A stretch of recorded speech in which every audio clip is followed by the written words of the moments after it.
Ayer el ínclito hombre estornudo, o sea, presentó su proyecto de destrucción de España. España es una unidad de civilización desde hace 2000 años. Hace unos 2000 años, los romanos, después de 200 años de lucha con las muy diversas tribus que había en la península ibérica, consiguieron la creación de Hispania, provincia romana, que fue muy pronto de las más prósperas, unas zonas más prósperas que otras.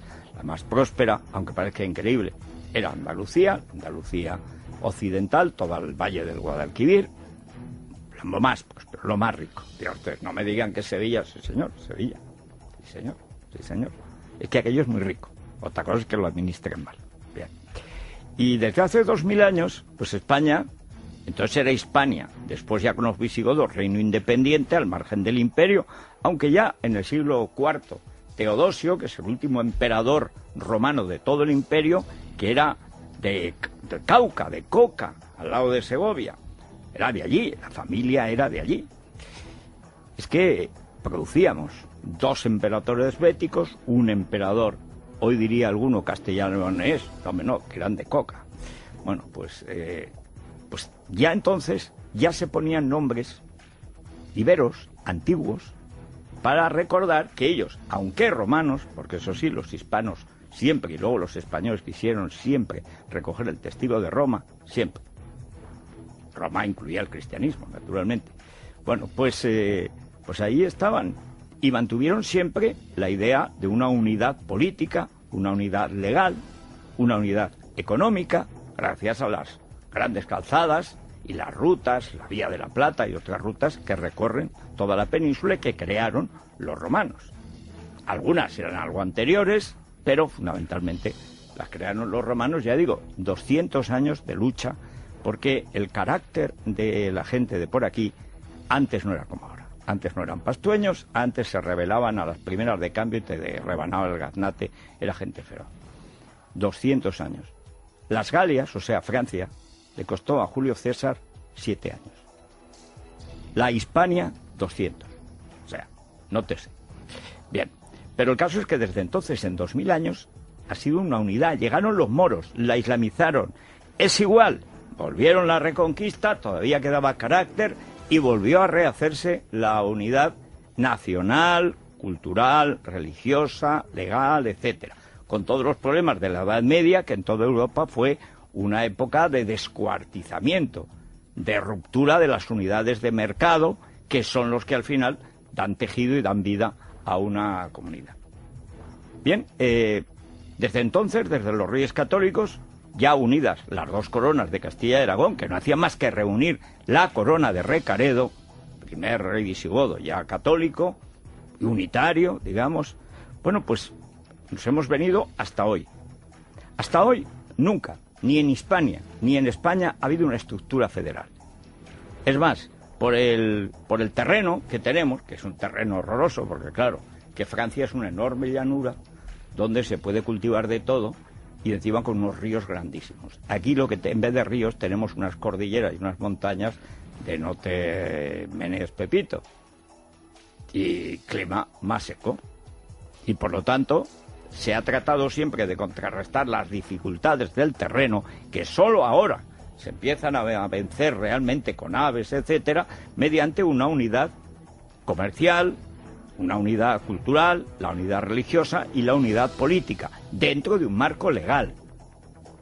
Hace más de 200 años, en 1812, mientras España luchaba contra el ejército más poderoso del mundo, que era el de Napoleón, y lograba vencerlo en la Guerra de Independencia, que dejó destrozada a España, pero ganó. España creó su primera constitución. Es una de las primeras del mundo. Están la Constitución de Estados Unidos, que es la primera, We the People, la Declaración Universal de Derechos Humanos, de la Convención, y es verdad que solo duró 3 años la democracia en Francia, porque a los 3 años llegó el terror y degollaron a los que habían hecho la Declaración de Derechos Humanos de la Batesier, pero que sigue siendo una pieza extraordinaria. Y luego están la Constitución de Polonia y la española, de Cádiz. ¿Y en qué se fundamenta la Constitución de Cádiz? La Constitución de Cádiz, como todas las constituciones que hemos tenido, se fundamenta en la unidad de los españoles. Los españoles, todos los españoles, el pueblo español como sujeto político. En las Cortes de Cádiz se dice que la soberanía es compartida con el rey y después ya es simplemente del pueblo, que tiene, a través de la monarquía constitucional, eso se va creando después de la Constitución del 37 y sobre todo después de Cánovas, pues por el 74, pues 1874, se va creando ya una estructura clara en la que la base de la legitimidad hasta hoy, hasta la Constitución del 78, que va a cumplir 40 años, va a ser, si es que no la mata hasta entonces entre Sánchez y otros mendrugos, pues va a ser la de más duración que hayamos tenido en la historia de España. No es poco, 40 años. Bien, todas se fundamentan en lo mismo. La soberanía nacional reside en el pueblo español. ¿En qué pueblo? No, en el pueblo español. No en un pueblo español, no en los pueblos españoles, no en los pueblos que están en el Estado español, no, en el pueblo español. El pueblo español significa que todos los españoles somos iguales ante la ley. Y todos contribuimos, y debemos contribuir, a hacer de ese conjunto algo próspero. Por eso todos tenemos que pagar impuestos. Qué maldita la gracia que nos hace. Pero hay que contribuir, porque hay gente que se hace vieja.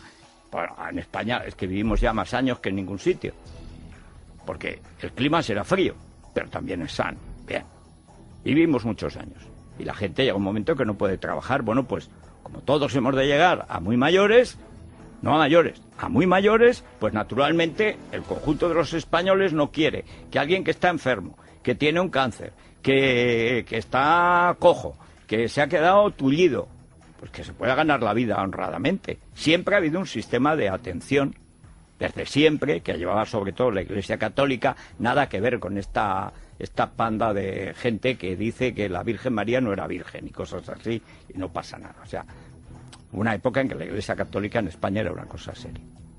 Y tenía, por ejemplo, el sistema de red de atención a los menesterosos que se ve en los llamados hostales, que son los hospitales de los reyes católicos, algunos de los cuales son tan extraordinarios que todavía están hoy. Ahí vayan a la Plaza del Obradoiro, o vayan a León y a muchísimos sitios.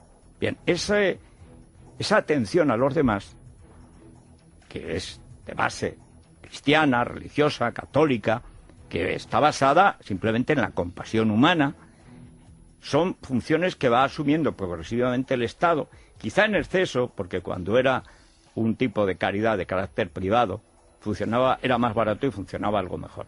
Pero en todo caso, así la universalidad está garantizada. Y cualquiera, a través de la seguridad social, pues tiene derecho a una operación que no se podría pagar en ningún sitio.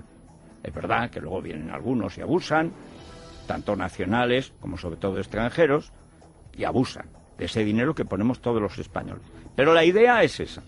El sujeto político, que es el sujeto legítimo, donde viene el jefe del Estado, el presidente del gobierno, todos los poderes públicos, todas las nóminas, los 3 millones de empleados públicos, de los cuales 2 son funcionarios de carrera, todos cobran de todos los españoles. Esto es España.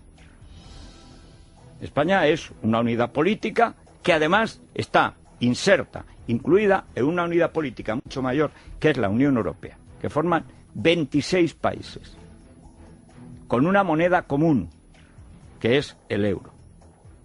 Bien, esa unidad política a los españoles nos permite ir mañana a Lituania y vamos a Lituania.